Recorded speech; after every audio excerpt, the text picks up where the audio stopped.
Okay. I read a murder-suicide poem last night in West Philadelphia.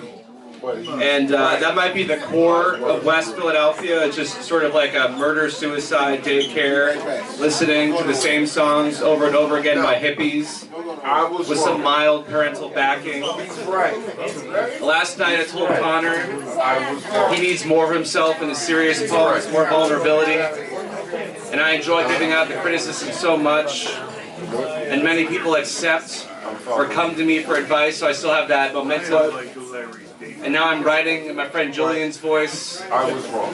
Julian, is it kind of a love between us when I think of you, all your love slides towards the parental wiping of your ass, though? You seem to have that under control. But I am one of the many fathers you've recreated just by appearing extremely vulnerable. And then also causing messes. This is what it is to be a bohemian. It's so not worth reiterating, even to say we're stuck in a paradise, which is for me interrupted by flailing office work. All of this emphasis on craft. While it is clear my bad behavior doesn't quite disqualify me from the dreams of my youth, yours certainly doesn't, Julian, but what about Justin, my friend who choked his ex at a party? Respect the mic! Who I never spoke to again.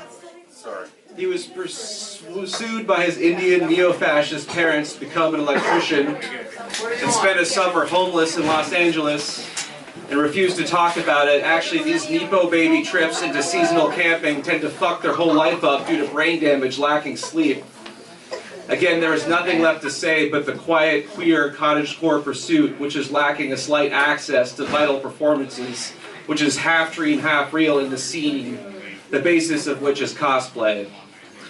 Love does not quite pierce the alienation, Connor said about my work last night, which is so fucking beautiful. I felt glad. Love does not quite pierce the alienation. You may live 50 years with your spouse, only for their stomach to turn, and you might, again, face death, which is what I've done here. My parents don't recognize that. Or yours either, Julian. How you really face death with grace when you walk past midnight, quite intoxicated through bad neighborhoods to shoplift your local bodegas, to your filthy house, which is covered in your own piss. You are concerned to go to sleep because there is no heating. You may die. All of this stands as a testament to the play, which is what all our lives are about, without reproduction. Let's get you cleaned up. This logic is so persistent and terrifying, it chews through every evening around you. You and me both have Oedipus complexes. And Oedipus faced up to death too, and almost committed murder-suicide. And I could feel the self-blinding coming up. Your teeth will rot out of your head, and you may cynically and childishly get interested in opioids. I know people recover, but you won't recover. It's too much inside you, the great terrible thing your parents wrestled when they gave you enemas, when you refused to shit. We said jokingly it was the deferred pain of the Navy since your mom is Lieutenant General, which is true enough, but I think it's in your pussy and your asshole more than your brain. Ooh. Just a resilience for getting fucked, which is admirable, but will kill you, and soon. You said you would definitely be in jail if you were black. Yes, I am only hoping for a deferred sentence myself, and to continuously resist murder or suicide. And you resist something, but I don't know what. In your position of health, reality's losing point of contact compels you to say it's all punishment. And why should I punish you to tell you to clean up your room?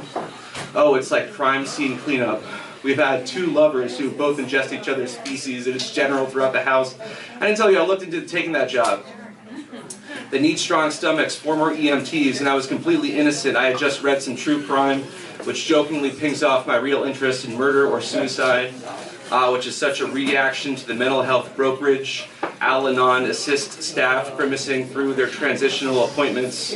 While there is a good group audible past the folding partitions, they'll never heal, and you cannot be touched. And your parents tried to touch you and they failed, Hunter Biden. And Hunter will soon die, or more hopefully be blinded. And I hope you lose your sight.